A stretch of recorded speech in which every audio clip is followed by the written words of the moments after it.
Hey guys, it's Task here, welcome to another video review. So following my unboxing of the Razer Invicta, here is the review of the Razer Invicta gaming mousepad. So this mousepad is a dual-sided mousepad, it's a hard matte, and it is the successor of, I guess, the Razer Vespla and the Razer Exact Max series, where they come out with a hard pad with both a control and a speed side. So first off, I'm going to start talking about the price. It's quite a hefty price and more expensive than the other mousepads. It starts off at $59.99 US. And I paid for this straight from the Razer store, so inclusive shipping it was like $10, no, $15, $15 to $19 US shipping, so very expensive. However, moving on to the build quality, this mousepad, it's extremely heavy, mainly because of this detachable mousepad and this aluminum base, which I'm going to talk about later. It's an extremely heavy mousepad, and it's just very, very well built. They really put a lot of effort into it. You are spending $59.99 for a mousepad, so the aluminum base is extremely, extremely sturdy. It doesn't look like it's very cheaply built, and both for the mousepad itself, for both sides, the control side and the speed side, it just looks very, very well made, very well finished on it. Not like the Vespa. The Vespa I thought was very plasticky. I thought it was just very, very cheap.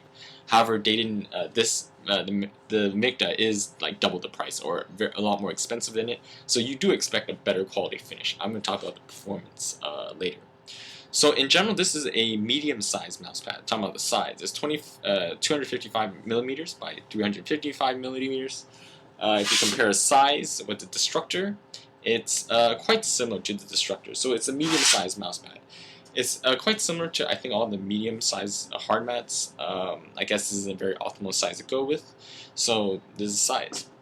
And to further emphasize on the aluminum base, they opted for a detachable aluminum base. I guess this is very special, quite new. And the aluminum base is made very, like I said, aluminum, and it's very, very well made. The middle part here, you can see that they put some kind of pattern to make it look cooler. It doesn't really do anything. It actually doesn't do anything. Well, I guess some people might like the look of this. I personally don't mind. I would prefer just a simpler look. But I guess this goes to maybe the detail that Razer are trying to put into their mousepads. So if you can see it from the sides, it's actually quite sharp as well. So when using this mousepad, I found that it's actually much better to use the mousepad horizontally, like this laterally, because my wrist doesn't get cut on the edges of this mousepad. The edges are quite sharp.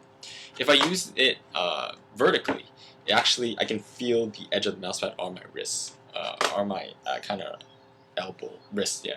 So it's not very comfortable. And I guess if I haven't mentioned before, the mousepad can be detached like this. There's a opening in the end. You just push it and it comes out. So very convenient.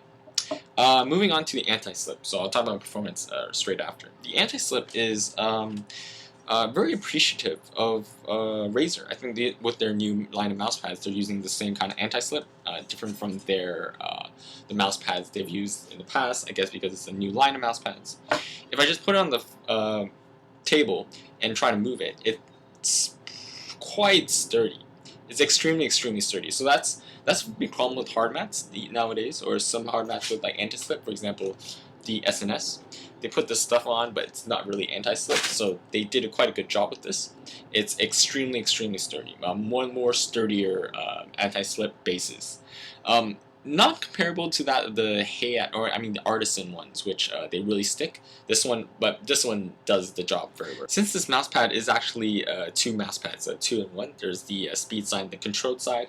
In a nutshell, the control side is slightly more grainier, so it's actually a faster side, and the speed side is actually a much more smoother side, so it glides slightly slower. In general, they're both very, very fast, but how I'm going to do this is when I talk about the different attributes, I'm going to talk about the speed side and the control side, speed side and the controller side, just to make it easier for you guys.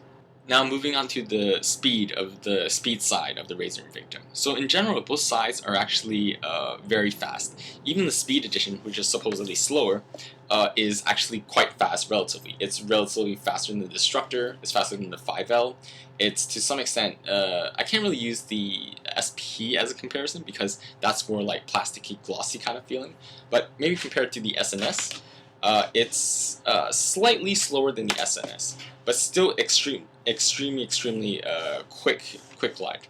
However, even though that being said, it being quick, the smoothness in the mousepad does allow you to control a little bit better. So I'll talk about that in a bit. Moving on to the speed of the control side. Like I said before, both sides are fast, but this side is extremely fast. It's comparable to that the SNS, a very similar glide in terms of the speed.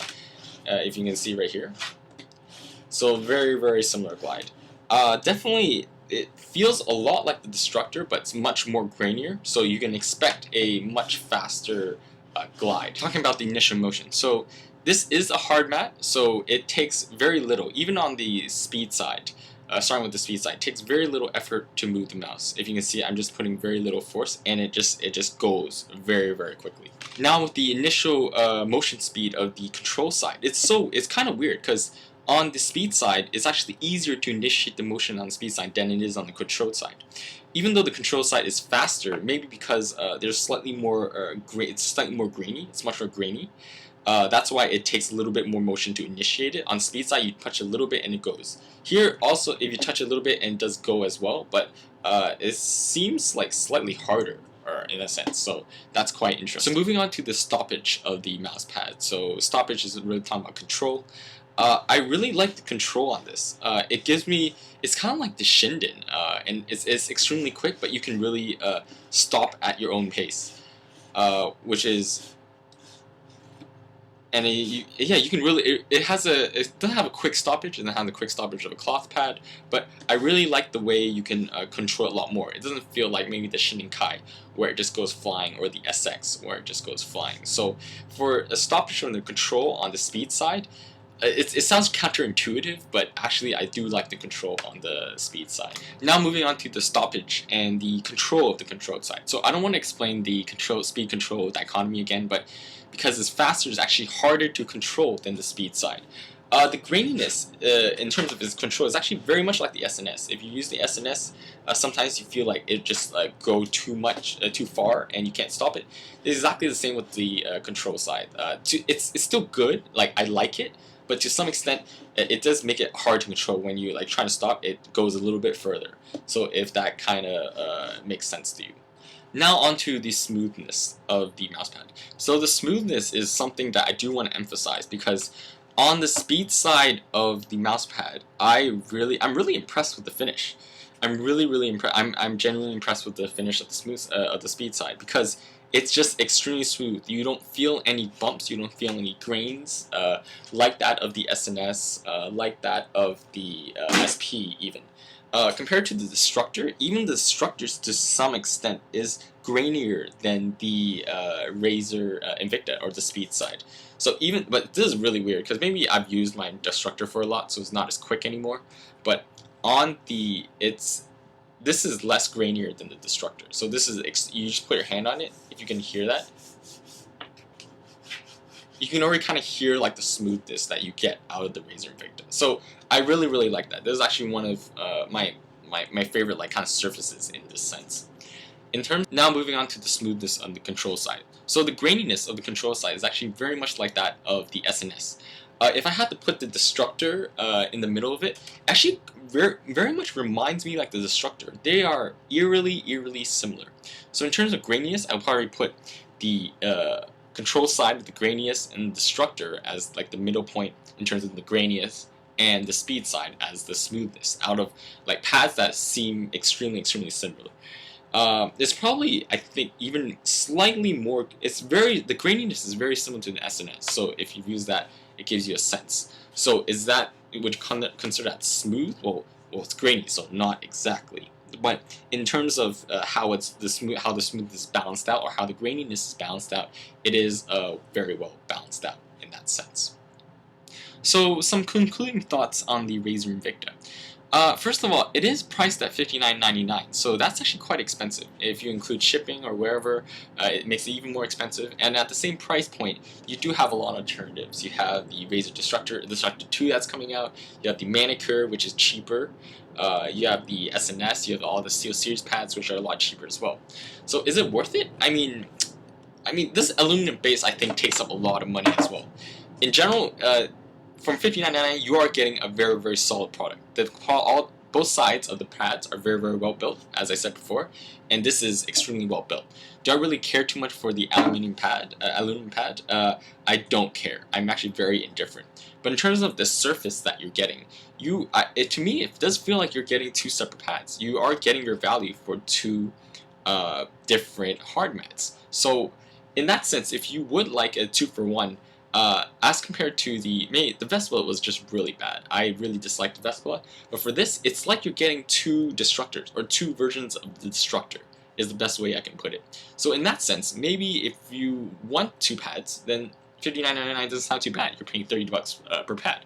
But if you're only looking for just one pad to go with, this might not be a good choice. I love the smooth side. Smooth side is absolutely awesome. It's actually blown me away a little bit in terms of the smoothness, in terms of the control. The speed side, the control side, it's much like the SNS and mixture SNS and the Destructor. I don't like the speed. The speed might be good for people who have smaller movements or like RTS move smaller. Personally, it's not for me, but I can imagine a lot of people liking this side. In terms of size and everything, I think at $59.99 for two mouse pads, it is worth. It wasn't too long. Thanks for watching my video. Remember to subscribe, and you can check out my other videos on mice, mouse pads. Remember, check out my eBay site and iTechTech.com, and just support the cause. So thanks for watching, guys.